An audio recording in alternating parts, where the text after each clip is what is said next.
প্রাচীনকাল থেকে আর্থিক লেনদেনের ক্ষেত্রে প্রচলিত রয়েছে মুদ্রার ব্যবহার। একে অপরের সাথে আর্থিক আদান প্রদান এবং বিভিন্ন জিনিসের ভিত্তিমূল্য নির্ধারণ করতে মুদ্রার ব্যবহার শুরু হয়। প্রাচীনকালে শুধুমাত্র বিভিন্ন ধাতব পদার্থের তৈরি মুদ্রার প্রচলন ছিল, যা আধুনিক সময়ে এসে রূপ নিয়েছে এক বিশেষ ধরনের কাগজের নোটে। তবে সে নোটে দেশের ঐতিহ্য ও সংস্কৃতি ধরে রাখতে দেয়া হয়েছে বিভিন্ন রূপ। অনেক সময় সে টাকায় জাতির সংস্কৃতির পরিচয়ও বহন করে।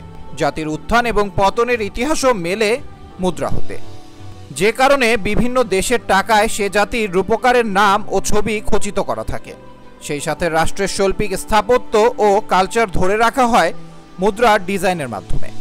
ঠিক বাংলাদেশের টাকাতেও তেমনই কিছু দর্শনীয় স্থান, পুরাকীর্তি, বাঙালির বিভিন্ন শিল্পের পাশাপাশি সবচাইতে বিতর্কিতভাবে বঙ্গবন্ধু শেখ মুজিবুর রহমানের প্রতিকৃতি চিত্রিত করা হয়েছে।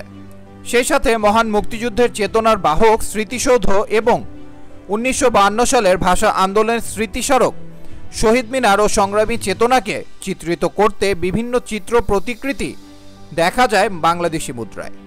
তবে স্বাধীনতার পর থেকে বাংলাদেশে যে প্রতিকৃতিটি বরাবরই পরিবর্তন হয়ে এসেছে তা হচ্ছে বঙ্গবন্ধু শেখ মুজিবুর রহমানের প্রতিকৃতি।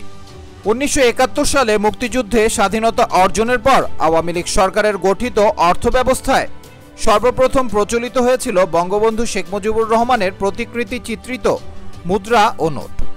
1975 সালের পর সরকার ব্যবস্থায় পরিবর্তন আসায় এ সকল নোট বাজার থেকে প্রায় বিলুপ্ত হতে থাকে। 1996 সালে আওয়ামী লীগ পুনরায় ক্ষমতায় আসলে আবারও বঙ্গবন্ধুর প্রতিকৃতি চিত্রিত নোট বাজারে প্রচলন শুরু হয়। 2001 সালে বিএনপির জোট সরকার ক্ষমতায় আসলে আবারও বন্ধ হয়ে যায় এ সকল নোট। 2009 সালে আবারও আওয়ামী লীগের কাছে ক্ষমতাচ্যুত হওয়ার পর পুনরায় আওয়ামী লীগ সরকার এই নোটগুলোকে বাজারে প্রচলন শুরু করে এবং তারা সিদ্ধান্ত নেয় বাজারে প্রচলিত প্রত্যেকটি নোট ও কয়েনে বঙ্গবন্ধুর প্রতিকৃতি সংযোজন করবে এবং ছোট বড় সকল নোটেই বঙ্গবন্ধু শেখ মুজিবুর রহমানের প্রতিকৃতি স্থাপন করা হয়। বর্তমানেও বাংলাদেশে যে সকল নোট বা মুদ্রা প্রচলিত রয়েছে তার প্রায় সবগুলোতেই রয়েছে বঙ্গবন্ধু শেখ মুজিবুর রহমানের প্রতিকৃতি। গত 5ই আগস্ট প্রধানমন্ত্রীর পদ থেকে সাবেক প্রধানমন্ত্রী শেখ হাসিনা ইস্তফা প্রদানের মাধ্যমে আওয়ামী লীগ সরকারের পতন ঘটেছে। বিভিন্ন সময়ে সরকারের পতন ও উত্থানের সাথে প্রচলিত নোট এবং মুদ্রায় যে পরিবর্তন এসেছে তা বিশ্লেষণ করলে ধারণা করা যায় যে নতুন সরকার গঠনের পর আবারও পরিবর্তন আসতে পারে প্রচলিত কয়েন ও নোটে। আওয়ামী সরকারের পরিবর্তিত নোটের পূর্বাবস্থায় যে সকল প্রতিকৃতি ব্যবহার করা হতো তার মাঝে উল্লেখযোগ্য 1 টাকার নোটে বেগুনি রঙের হরিণ এবং 2 টাকার নোটের এক পাশে ভাষা শহীদের স্মৃতিতে শহীদ মিনার, অপর পাশে জাতীয় পাখি দোয়েল।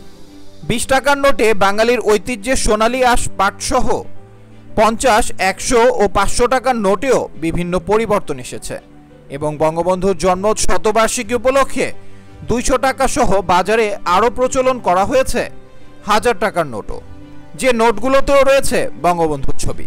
এর পাশাপাশি 1 টাকা, 2 টাকা এবং 5 টাকার কয়েনেও এসেছে পরিবর্তন, সেগুলোতেও সংযোজন করে যুক্ত করা হয়েছে বঙ্গবন্ধুর ছবির প্রতিকৃতি।